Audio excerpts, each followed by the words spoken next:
अब हमारा next topic है ट्रांजिशनल एपिथेलियम।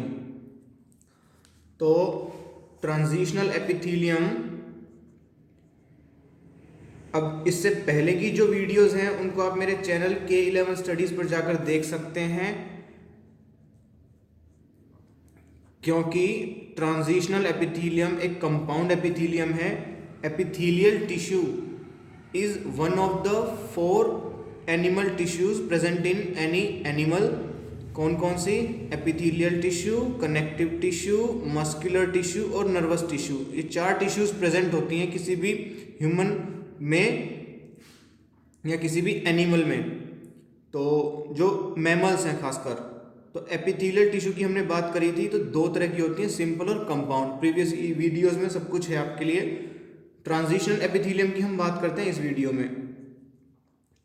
अब ट्रांजिशनल एपिथेलियम एक कंपाउंड एपिथेलियम है, तो हम इसका डायग्राम बना करके स्टडी करने की कोशिश करते हैं। लेटरल व्यू लेते हैं हम इसका, means side view, lateral view या साइड व्यू। तो इसमें एक बेसमेंट मेम्ब्रेन है। बेसमेंट मेम्ब्रेन की 2 लेयर्स होती हैं। हमने यहाँ पे सिंगल लेयर से रिप्रेजेंट किया है इसको। ये हमारी बेसमेंट मेम्ब्रेन। बेसमेंट मेम्ब्रेन की 2 लेयर्स, एक बेसल लेमिना जो ऊपर वाली एपिथेलियल टिश्यू की तरफ है, और एक रेटिकुलर लेमिना जो नीचे वाली कनेक्टिव टिश्यू की तरफ है। ये हम कनेक्टिव टिश्यू रिप्रेजेंट कर देते हैं इस तरह से।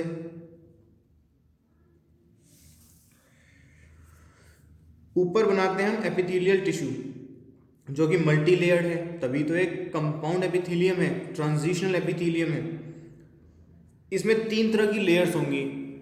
पहले हम इस चीज को कर लेते हैं। एक तो होगी deepest layer. Deepest layer single layer है ट्रांजिशनल एपिथेलियम में। एपिथेलियल टिश्यू जो ऊपर वाला है बेसमेंट मेम्ब्रेन के ऊपर, उसमें एक तो है सिंपल क्यूबॉइडल यानी कि डीपेस्ट लेयर, दूसरी है middle layers.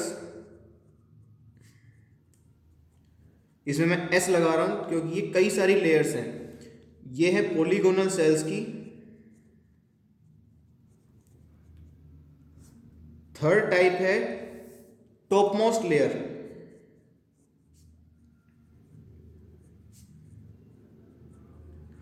Topmost layer transitional epithelium के केस में ओवल शेप की हैं, ओवल शेप या रेक्टेंगुलर शेप। तो इसको डायग्रामेटिकली रिप्रेजेंट करके देख लेते हैं।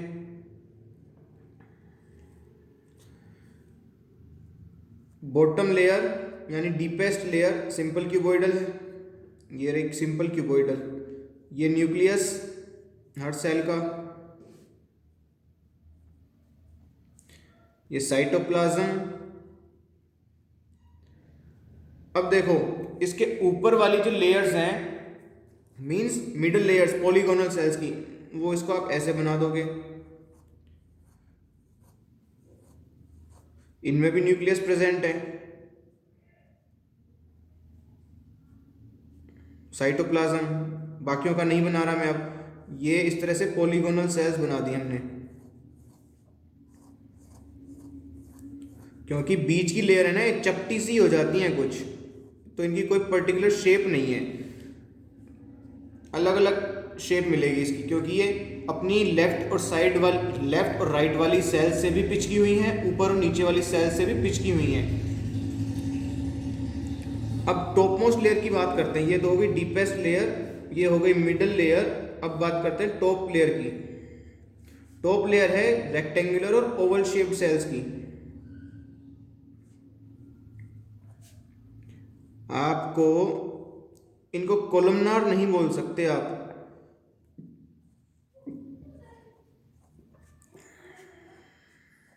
क्योंकि आपने कंपाउंड एपिथेलियम में बेसिकली 3 ही तरह की एपिथेलियम पढ़ते हो।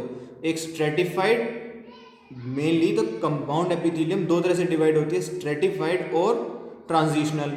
लेकिन एक्चुअल में 3 पार्ट बन जाते हैं कंपाउंड एपिथेलियम के।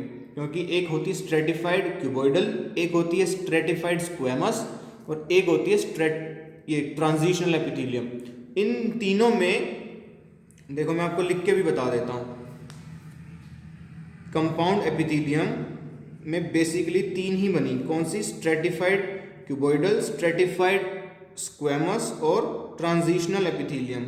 इन तीनों में ही तीन टाइप की लेयर्स होती हैं। डीपेस्ट लेयर तो तीनों में ही सिंपल क्यूबॉइडल मिलेगी, मिडल लेयर्स भी तीनों में ही पॉलीगोनल सेल्स की मिलेगी, लेकिन टॉप मोस्ट लेयर तीनों में डिफरेंट है। टॉप मोस्ट लेयर इसमें सिंपल क्यूबॉइडल की है, इसलिए ये स्ट्रेटिफाइड क्यूबॉइडल है। सिंपल क्यूबॉइडल की है top most layer stratified cuboidal में। स्ट्रेटिफाइड स्क्वेमस में टॉप मोस्ट लेयर है सिंपल स्क्वेमस की।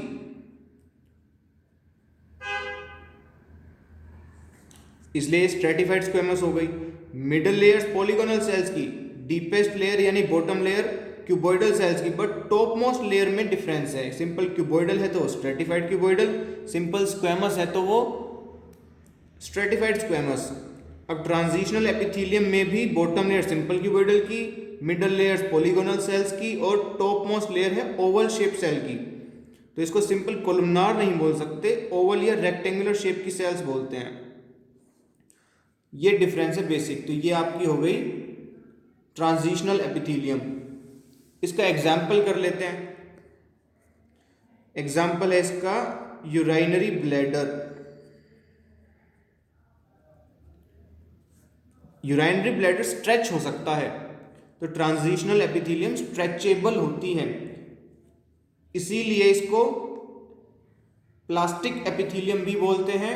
और यूराइनरी ब्लैडर में प्रेजेंट है इसीलिए इसको यूरोथेलियम भी बोलते हैं। तो इसके दो अदर नेम कौन से हैं? और प्लास्टिक और स्ट्रेचेबल एपिथेलियम,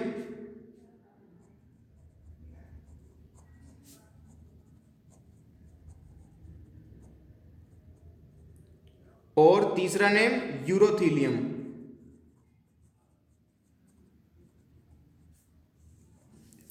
आई होप आपको एपिथेलियल टिश्यू अच्छे से क्लियर है।